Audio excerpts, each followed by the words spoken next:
La plupart d'entre vous passent trop de temps à la salle. Il reste parfois 2 heures, parfois plus. Et si je te dis que 80% de leurs résultats, c'est en fait 20% de ce qu'ils font, tu vas jamais me croire. Ça s'appelle la loi de Pareto. Moi j'appelle ça la muscu de Pareto. Mais si tu l'appliques bien, tu vas gagner beaucoup de temps et beaucoup d'énergie.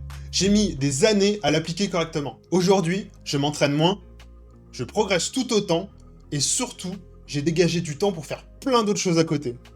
Dans cette vidéo, et plus généralement sur ma chaîne YouTube, je vais te montrer comment appliquer le 80-20 à ta vie de go muscu. Bon, rapidement, qu'est-ce que la loi de Pareto? C'est un concept qui dit que 80% des résultats sont en fait provoqués par 20% de tes efforts. C'est surtout valable en business, dans la vie de tous les jours, mais surtout en musculation. Le problème avec les pratiquants de musculation modernes, c'est qu'ils passent leur temps à faire l'inverse. Ils perdent énormément de temps sur comment développer le haut de pec, comment développer l'arrière d'épaule, comment développer le vaste externe de je ne sais quel muscle, sans se concentrer sur l'essentiel. Pousser lourd sur des exercices polyarticulaires en utilisant la surcharge progressive. Et cela est vraiment dommage parce que ça leur fait perdre un temps monstrueux qu'ils pourraient allouer à faire autre chose. Mais du coup, comment appliquer le 80-20 en musculation? Je vais y répondre en 4 étapes. En premier, bien choisir ses exercices et mettre de l'intensité. Le plus important, c'est de choisir des exercices qui correspondent à ton physique. Ceux où tu n'as pas mal, ceux qui vont te permettre de pousser de plus en plus lourd pour progresser. Et surtout, il faut que tu aimes faire ces exercices. Et ça, on y reviendra au point 4. Cherche aussi à travailler plus globalement ton muscle. C'est-à-dire que tu vas privilégier les exercices polyarticulaires par rapport aux exercices de finition. Le deuxième point, le sommeil et la récupération. C'est évident, mais en fait, c'est là que tout se passe. Si tu dors bien, tu récupères bien et tu progresses bien. Mon conseil, c'est de garder un cycle de sommeil constant, c'est-à-dire tu dors entre 7 et 9 heures par jour, tu te lèves et tu te couches toujours à la même heure, et ça se passera bien. Le troisième point, la nutrition et la supplémentation. Mange assez, mange bien, mange varié.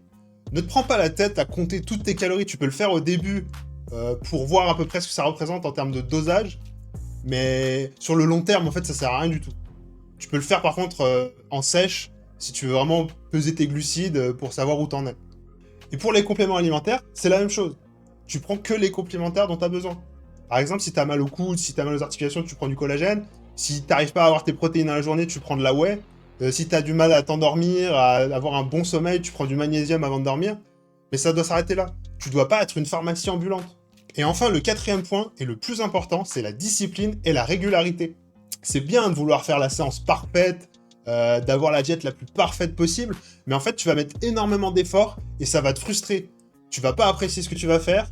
Et franchement, je te recommande vraiment de faire du 80-20 là-dessus, c'est-à-dire que tu vas pas chercher à tout optimiser, mais tu vas faire une diète qui te plaît, des entraînements qui te plaisent avec des exos que tu peux refaire souvent, sans être lassé au bout de 3 mois. Et je te garantis que sur le long terme, c'est ça qui va creuser l'écart avec ceux qui abandonnent. Maintenant, je vais t'expliquer pourquoi les gens perdent leur temps à faire des optimisations complètement inutiles.